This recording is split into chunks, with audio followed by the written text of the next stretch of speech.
Mars is the planet of the future, and if you did not know that, now you do. You see, for years, astronomers have been conducting space missions to outer space, with NASA being the chief protagonists of such moves. Lately, private companies have taken the lead with SpaceX, Blue Origin, and Virgin Galactic leading the way. Today, a life on Mars is no longer a tale of fantasy movies or novels, but an impending reality. By the year 2054, a new city called Nuwa will be constructed to house about 250,000 people inside a rock cliff. In this video, we will inform you about this city and what to expect in the next 4 decades if everything goes according to plan.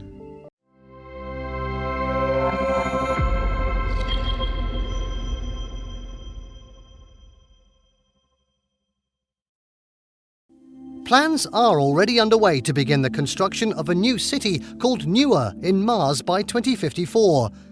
This city will have the capacity to accommodate about 250,000 people. Nuwa will be constructed inside a rock with self-sustaining features. This innovative space project will be carried out by an architecture studio called ABIBOO. The completion date is scheduled for the year 2100, a year many experts believe life on Mars will become sustainable. Nuwa will be located on one of the Martian cliffs called Tempe Mensa. This cliff was picked because it has the capacity to accommodate 250,000 people and protect them from the harmful elements of meteorite and radiation.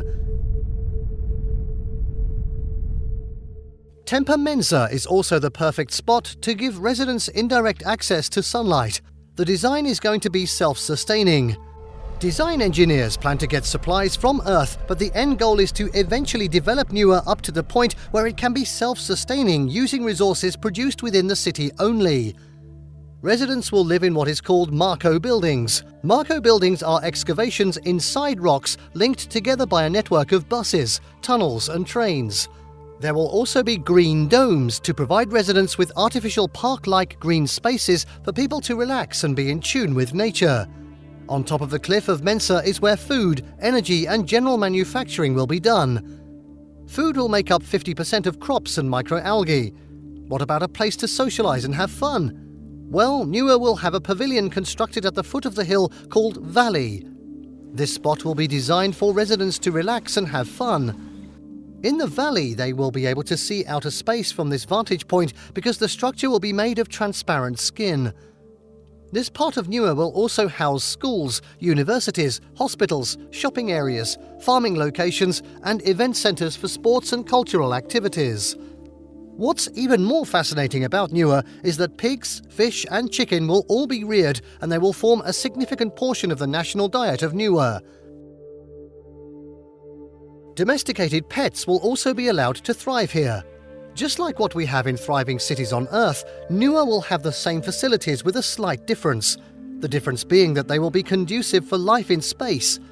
Planners are going to construct train stations that will accommodate space shuttles that will travel to and from Earth. But there is a caveat though. The shuttle will only travel to Earth once every 26 months. So if an intending visitor misses the shuttle for whatever reason, they will have to wait for 2 years and 2 months until the next trip. On top of that, a trip to Nuwa and back will not come cheap. A one-way trip will cost in excess of $300,000. But here is the catch. The cost of the trip will also cover accommodation costs, food, facilities, and every other need required to settle in the Red Planet. However, the $300,000 does not cover everything though.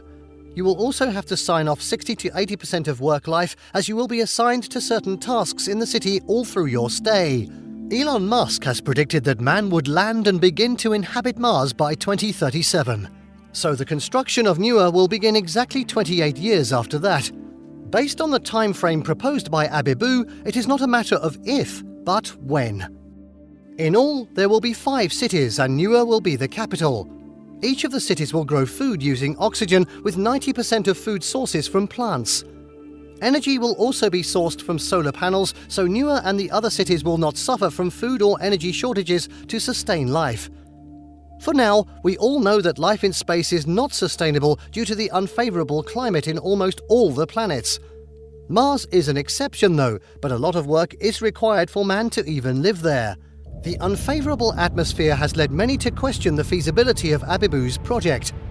This begs the question, what is life on Mars like, and can the engineers in charge of the Nuwa project pull it off?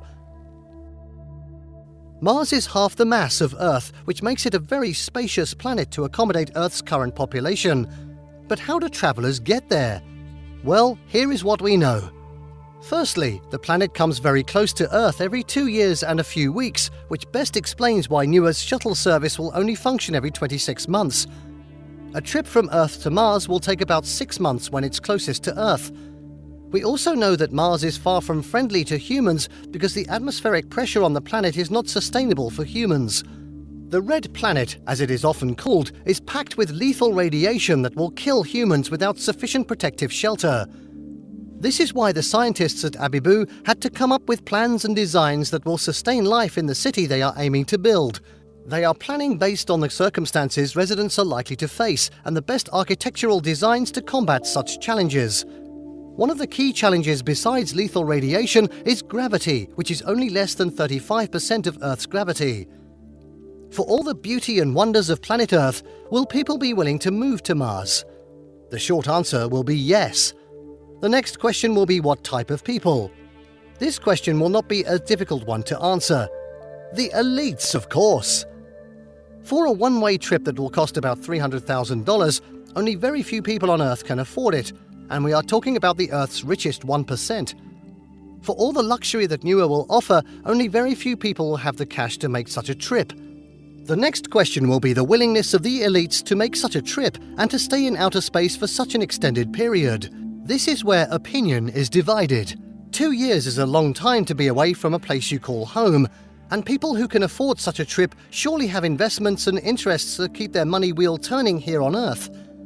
Leaving where they wield so much power for a place where the benefits of their status means nothing is a philosophical argument proponents of the Nuwa project are not prepared to have for now. Another aspect of concern could be that residents will have to work for free in any of the 5 cities all through their stay to augment the cost of living there. The thought of elites rolling up their sleeves and doing jobs they will otherwise not do on Earth seem implausible. Which begs the question, will there be a class system in Nuwa? Can residents who can afford to pay more than others be exempted from mundane work? Will there be different rates for different classes?